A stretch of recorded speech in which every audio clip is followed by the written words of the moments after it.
tidak akan dibiarkan ya ada seorang muslim pun ya yang itu dizolimi, seorang muslim pun, karena Rasulullah SAW sendiri sudah menegaskan tentang pentingnya nyawa seorang muslim ini.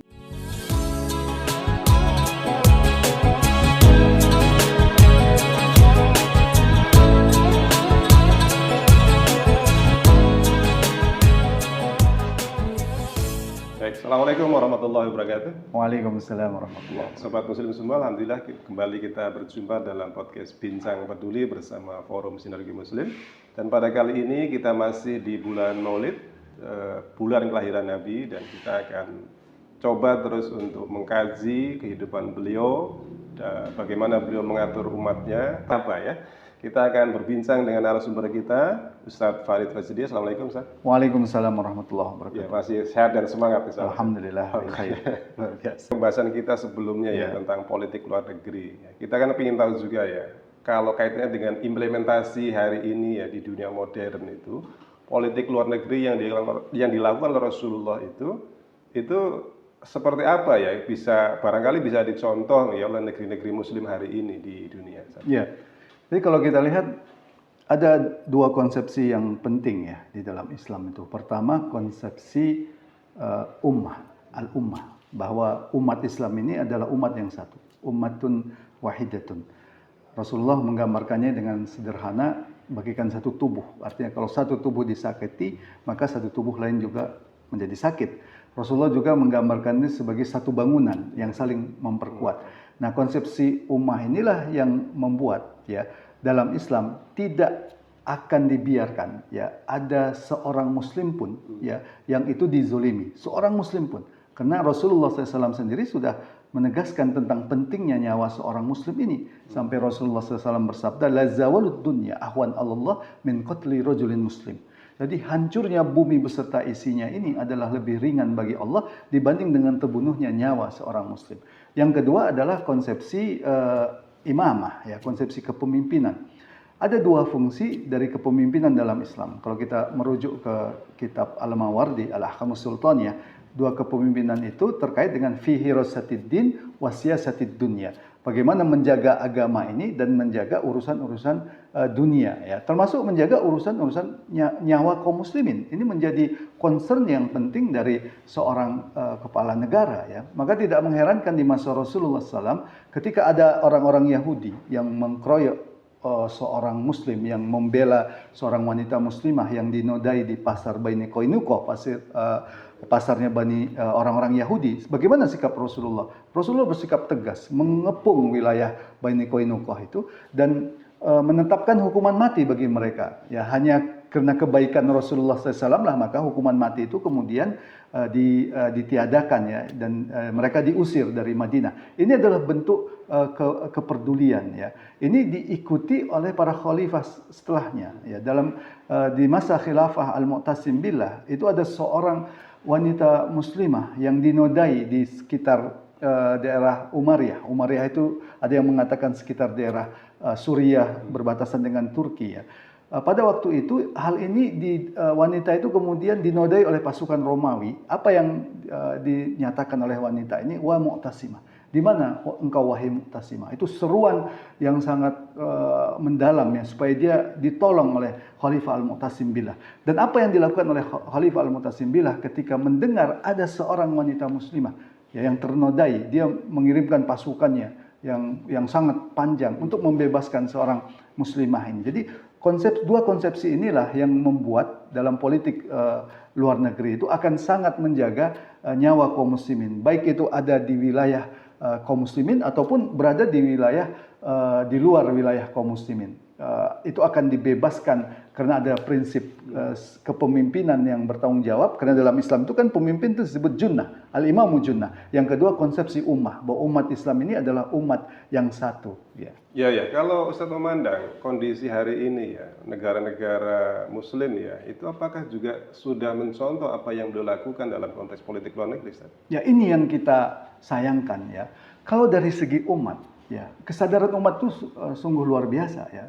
Bisa kita lihat bagaimana dalam masalah Palestina, ya. Kesadaran umat itu luar biasa. Rata-rata umat itu menunjukkan pembelaan mereka terhadap Palestina. dengan berbagai macam bentuk ekspresi ya. Misalkan ada yang dengan konsepsi semangka, ada yang bendera Palestina. Lepas kita setuju atau tidak setuju dengan ekspresi itu sebenarnya kan cerminan kesadaran itu ya. Demikian aja ada keinginan untuk memberikan bantuan-bantuan kemanusiaan ya. Bahkan di beberapa wilayah Arab ya, misalkan baru-baru kemarin tuh terjadi bagaimana seorang supir truk ya yang biasa mengantarkan barang dari Yordania ke perbatasan wilayah yang dikuasai oleh Yahudi itu kemudian menembak mati 3 orang Yahudi.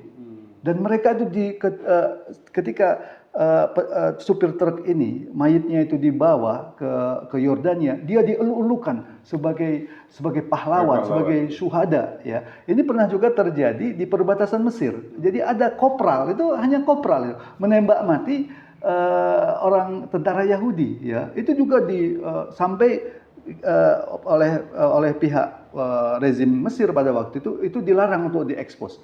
Bahkan dikuburkan pun tidak boleh dihadiri oleh orang banyak. Karena kalau dihadiri oleh orang banyak ini akan menimbulkan ukhuwah Islamiyah, prinsip ukhuwah Islamiyah. Ini saya ingin menggambarkan bahwa pada level umat ini sebenarnya kesadaran itu kuat. Yang menjadi persoalannya sekarang adalah level penguasa ya. Karena penguasa negeri-negeri Islam, terutama penguasa Arab, sebagian besar itu adalah dikontrol oleh Amerika ya. Jadi apapun yang mereka lakukan itu dikendalikan oleh Amerika. Maka kita bisa sebutkan penguasa Arab lah yang menjadi Iron Dome yang terkuat gitu ya. Jadi bukan teknologi Iron Dome itu yang melindungi Yahudi ini, tapi yang melindungi Yahudi ini adalah penguasa-penguasa Arab. Entitas Yahudi itu kan sebenarnya tidaklah pantas disebut sebagai negara ya. Kalau kita bentangkan peta Timur Tengah, mereka itu kan secuil. Penduduknya juga paling 7 juta. Mereka tidak memiliki sumber daya alam yang cukup. Ya, dari mana mereka mendapatkan minyak yang cukup? Dari mana mereka mendapatkan gas yang cukup? Dari mana mereka mendapati kebutuhan mereka? Justru melewati penguasa-penguasa Arab ini. Ya, jadi bisa disebut penguasa Arab inilah sebagai Iron Dome yang melindungi entitas penjajah Yahudi. Ini ada level penguasa yang bermasalah. Iya, artinya kita nggak bisa berharap ya pada penguasa-penguasa Arab hari ini, termasuk penguasa negeri Muslim yang lain ya, mereka akan membela umat Islam yang dizolimi di wilayah yang lain. Iya, pertama ada masalah konsepsi, ya konsepsi nation state. Ini yang kemudian memang memecah belah dan memperbelah dan melemahkan kaum muslimin. Karena konsepsi nation state inilah yang digunakan oleh penguasa-penguasa di negeri Islam sekarang, terutama penguasa Arab, ya, untuk kemudian membenarkan tindakan mereka untuk tidak membela kaum muslimin, walaupun itu berbatasan dengan mereka.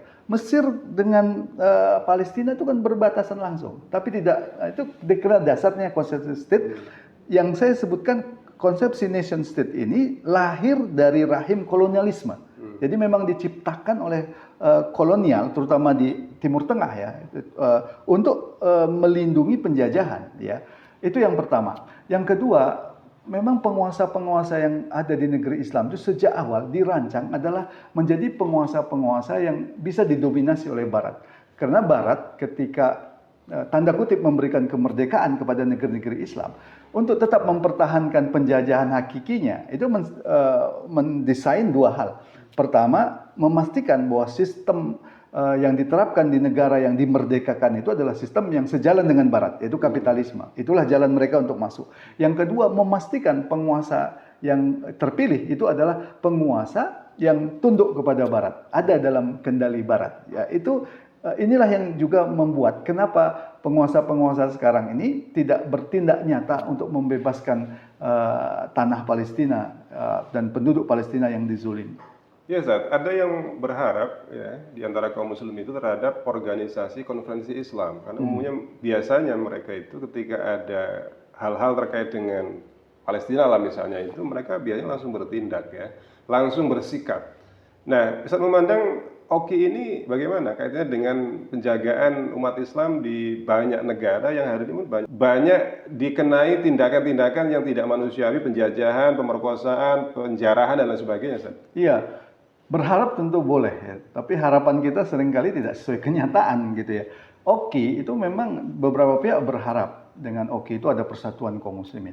Tapi persoalannya OKI itu bukanlah negara yang diikat oleh akidah Islam. Tapi OKI itu adalah kumpulan negara-negara yang tetap melestarikan nation state itu. Ini yang menjadi persoalan ya. Ditambah lagi penguasa-penguasa OKI itu adalah penguasa-penguasa yang tunduk kepada Barat. Jadi kalau penguasa-penguasa yang tunduk kepada Barat berkumpul dan bersatu, pasti tetap berkiblat kepada Barat. Tidak mungkin kemudian mereka lantas berubah karena mereka diikat oleh ikatan nation state itu. Jadi mereka berkumpul karena asas nation state itu. Maka tidak bisa OKI itu diharapkan. Justru keberadaan OKI ini sejak awal itu dirancang oleh Barat ya untuk menyalurkan energi persatuan kaum muslimin. Kalau kita lihat OKI itu kan tidak bisa lepas pada waktu itu saat Masjidil Aqsa sebagian itu dibakar ya. Ada keinginan umat Islam untuk bersatu pada waktu itu. Nah, Barat itu melihat wadah persatuan kaum muslimin ini harus dibuat, disalurkan. Tapi bagaimana menciptakan wadah bersatu, tapi dalam kendali mereka? Maka disitulah OKI. Ya, karena kalau umat Islam ini wadah persatuannya nggak dibuat oleh mereka, umat Islam ini bisa bersatu dalam wadah yang lain, sebutlah dalam wadah khilafah alamin haji nubuwah yang tidak bisa dikontrol oleh mereka. Jadi sejak awal ini OKI ini memang dirancang untuk seperti itu. Jadi semacam kanalisasi ya, kanalisasi dari keinginan umat Islam untuk bersatu. Ya, jadi kalau begitu ya, kita lihat fakta ya, penguasa kaum muslim ya, termasuk OKI tadi sepertinya kecil ya Ustaz untuk bisa melakukan tindakan yang jauh lebih hanya sekedar misalnya mengecam ketika terjadi bombardir orang Palestina oleh Israel gitu ya. Nah, kalau begitu apa yang mesti kita lakukan umat Islam di seluruh dunia, khususnya di Indonesia ya, untuk dalam rangka kita menjadikan politik luar negeri Rasul itu ibroh dan pelajaran untuk kita, kemudian kita bisa jalankan hari ini? Ya, pertama tetap kita harus menyerukan ya kepada tentara-tentara kaum muslimin ya untuk bergerak gitu. Kalau mereka itu dihalangi oleh penguasa-penguasa mereka, mereka harus menjatuhkan penguasa mereka itu. Karena sesungguhnya tentara-tentara kaum muslimin inilah yang paling bisa diharapkan untuk membebaskan tanah Palestina. Karena itu ini menjadi tugas dari panglima-panglima perang, terutama panglima-panglima perang yang ada di Arab ya. Kita terus menyerukan kepada mereka karena di darah mereka itu ada darah para pahlawan, ada darah Salahuddin Al-Ayyubi, ada darah Umar bin Khattab, ada darah Amr bin As yang menaklukkan Mesir ya. Di tangan mereka itulah umat Islam berharap saat sekarang ini. Berharap pada penguasa mereka, saya kira tidak bisa. Maka tugas panglima-panglima perang ini juga yang harus menggeser penguasa-penguasa yang dalam kendali ini. Yang kedua, kita mau tidak mau harus butuh persatuan kaum muslimin pada level global dengan persatuan yang hakiki, bukan model OKI ya.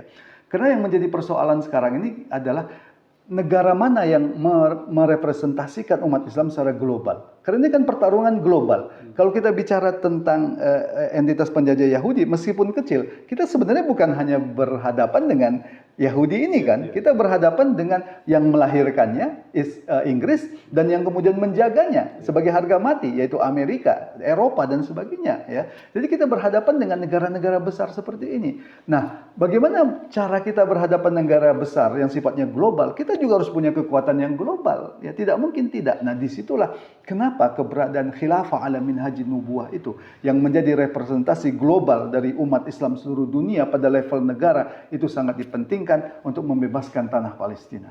Alhamdulillah. Baik, Ustaz. Ya, ini mungkin di penghujung waktu ya, Ustaz ya. Artinya memang butuh keseriusan dan kerja sungguh-sungguh dari seluruh komponen umat Islam untuk mewujudkan kekuatan global tadi sehingga dimanapun posisi umat Islam ya dalam kondisi apapun mereka hari ini bisa dilindungi berbagai hal supaya mereka tetap dalam keislamannya, tetap dalam kehidupan yang lebih baik. Baik, ini Ustaz, terakhir mungkin kaitannya dengan non-muslim Ustaz. Ini kan Rasul juga dalam politik luar negeri tadi pertama disasar adalah bagaimana orang-orang non-muslim itu menjadi muslim, jadi Islam. Andai mereka tetap kafir pun itu dipersilahkan, tetapi kekuasaannya bergabung pada daulah Islam walaupun mereka tetap menjadi orang kafir. Kaitannya dengan perlakuan Rasul kepada orang-orang non-muslim yang ada di dalam wilayah kekuasaannya, ini bagaimana Ustaz?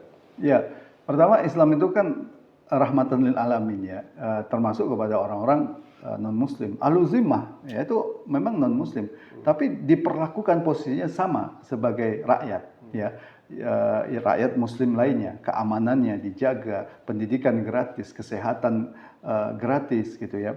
Kemudian kebutuhan sandang pangan papan per individu dari mereka itu dipenuhi ya. Bahkan untuk beribadah mereka itu tidak boleh dihalangi ya. Itulah posisi non Muslim ya di dalam wilayah kekuasaan Islam yang disebut dengan Ahlul Zimmah. Sebenarnya orang-orang non Muslim yang di luar itu juga membutuhkan Islam, gitu ya, membutuhkan Islam, terutama dalam kondisi saat sekarang ini kalau kita lihat, ketika kapitalisme itu sudah demikian menunjukkan kebobrokannya, yang menderita itu kan bukan orang Islam saja, karena kapitalisme ini. Di Afrika yang banyak non Muslim juga menderita, di Filipina, di Amerika Latin yang banyak Nasrani di sana juga menderita, dan mereka itu membutuhkan Islam untuk mengatur kehidupan dunia ini. Kita lihat bagaimana kapitalisme ketika menguasai dunia, mengendalikan dunia itu penuh dengan perang, penuh dengan pembantaian, eksploitasi terhadap kekayaan alam. Disitulah Islam itu saat sekarang ini dibutuhkan oleh dunia untuk mengatur alam ini.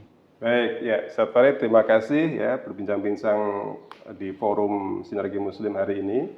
Tema terkait politik luar negeri dan implementasinya di zaman modern seperti sekarang. Dan Sobat Muslim semua, itu tadi apa yang kita perbincangkan tentang bagaimana implementasi politik luar negeri Rasulullah. Kita mudah-mudahan bisa mencontoh banyak hal tadi yang beliau sampaikan, bagaimana sikap kita umat Islam di seluruh dunia untuk kembali mewujudkan persatuan umat, kembali mewujudkan kekuatan global untuk juga bisa melawan kekuatan global yang hari ini semakin hari semakin menguasai dan menggerogoti umat Islam. Barangkali demikian untuk podcast kita hari ini. Sampai ketemu lagi. Assalamualaikum warahmatullahi wabarakatuh.